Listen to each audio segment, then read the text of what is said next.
We do have a caller in line from Boston. Caller, are you there? You have a question or comment for Andrew Kenneally? Yes, I'm here. Hi, Joe. Hi, Andrew. How are you? Hello. Doing well, thank you. Andrew, I was wondering about your thoughts on the limited taxes that hospitals and colleges are paying in the city. All right, good question. Good question. Of course, there's been some talk, perhaps wishful thinking that we could increase those, but in these times, even colleges and universities, well, Harvard, I don't know if we should feel sorry for them, Right. but somebody is the numbers being tossed around is they lost 30% of the value of their portfolio, their Right. foundation portfolio. Right. But is there ground to be gained there? Well, I mean, the caller brings up a good question. I mean, you know, for most people out there, I mean, we have so many new residents in the city of Boston. Boston is unique that we have so many nonprofits, be them you know, hospitals, colleges, churches, and for those who don't know it, I mean, these are nonprofits and they don't have to pay property taxes. And Boston derives exclusively, for the most part, their operating budget from you know, property taxes. So you actually have half of the city that is has this nonprofit status. So that's very difficult for the city of Boston. And what's the point that I'm most concerned about is that not everybody's paying their fair share. For instance, you might have a university like Boston University, which is my alma mater for my master's program in city planning, and you might have another university that might only be paying $160,000. So you have one university paying millions of dollars, another one paying $100,000 plus.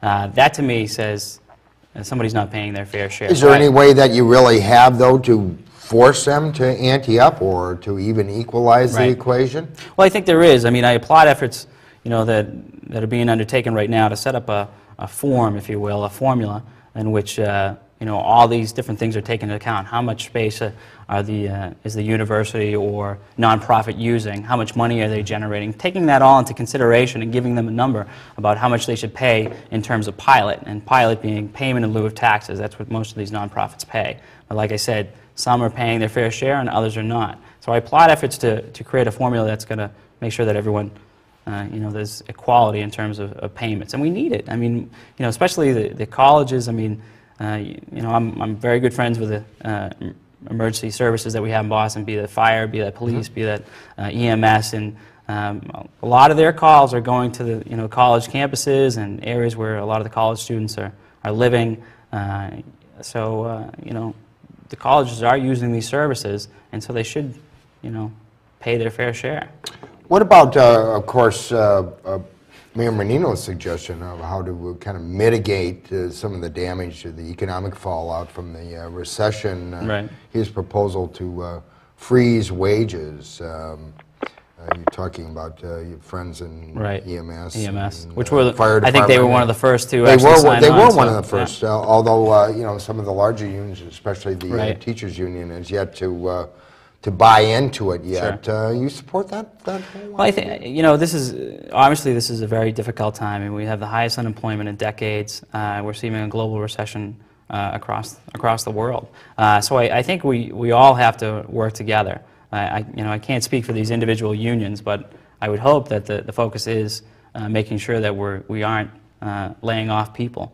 And so if that can be accomplished in a freeze, I mean, obviously that's something I would support.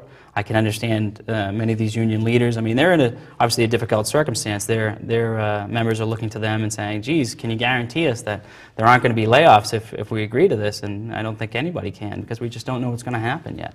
But I think I would support a freeze across the board to make sure that we're able to survive this terrible economic downturn.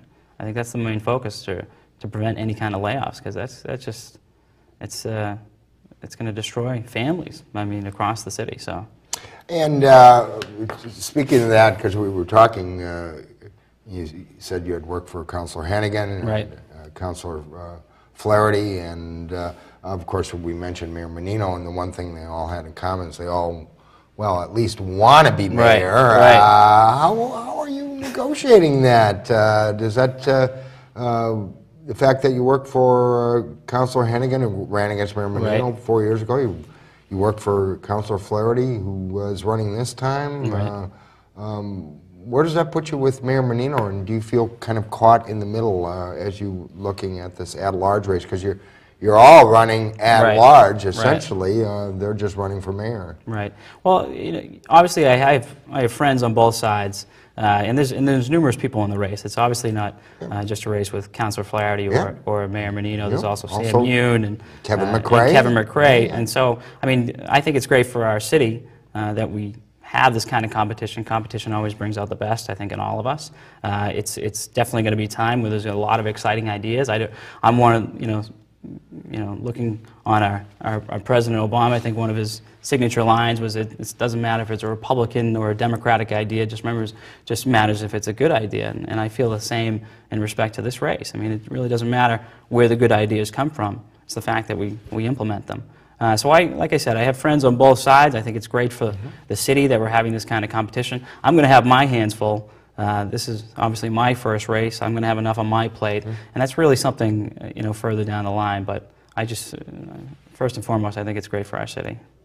Again, Andrew Kenneally, young man now living in East Boston, has a homeowner there, and making his first run for public office despite being in the business for quite some time. Former aide in Washington to Congressman Moakley, also the City Council to Councilors Hennigan and Flaherty, some private sector experience, and now making a bid on his own. He's here tonight on Talk the Neighborhoods. We have a few more minutes left. If you have a question or comment, you can give us a call. The number is there on the screen.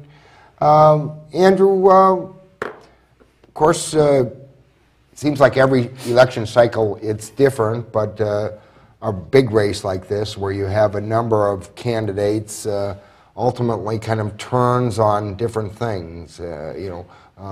What becomes kind of the cutting-edge issue that changes, and what do you see it as possibly being this year? What do you think the race will turn on? Well, I think that's a great question, Joe. And obviously, for me, it's the economy. For me, it's getting Boston moving again.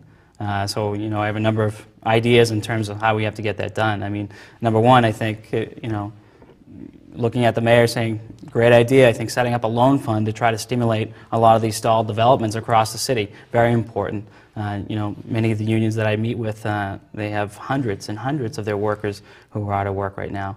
And getting some of those developments to get going, some of those stalled developments, jump-starting them with the financing that they need is essential. And getting workers back to work, not only is that going to put food on the table for their families, but that's going to contribute to the local economy, the little coffee shop, the little eatery. Not to mention that a hole in the ground is not giving us revenue. That's not taxable revenue. It's only when that building is built that we're actually going to see money coming in for the city that can then be used for services. And the money that does come in, it goes off into two different trusts, the Jobs Trust and the Housing Trust, as you know, which goes back to helping people get employed and also helping people to find funding. I also think we need to look at consolidating job training resources. Like I said before, we have the highest unemployment rate in decades. I think we need to help our people bring in all these resources, be them private, nonprofit, government. My work in the City Council, I found time and time again that there were different agencies out there duplicating resources. In this time where funding is being cut left and right, we need to make sure that everyone's working together on the same page and maximizing their resources, and that we're training our people for the jobs of tomorrow, be them green jobs or life sciences. And lastly, I think we need, in city government, to tighten our own belts. One of my big loves when I was working for Councilor Flaherty and Councilor Hennigan was new technology, using new technology to cut costs as well as boost efficiency. Again, Andrew Kenneally is here tonight, and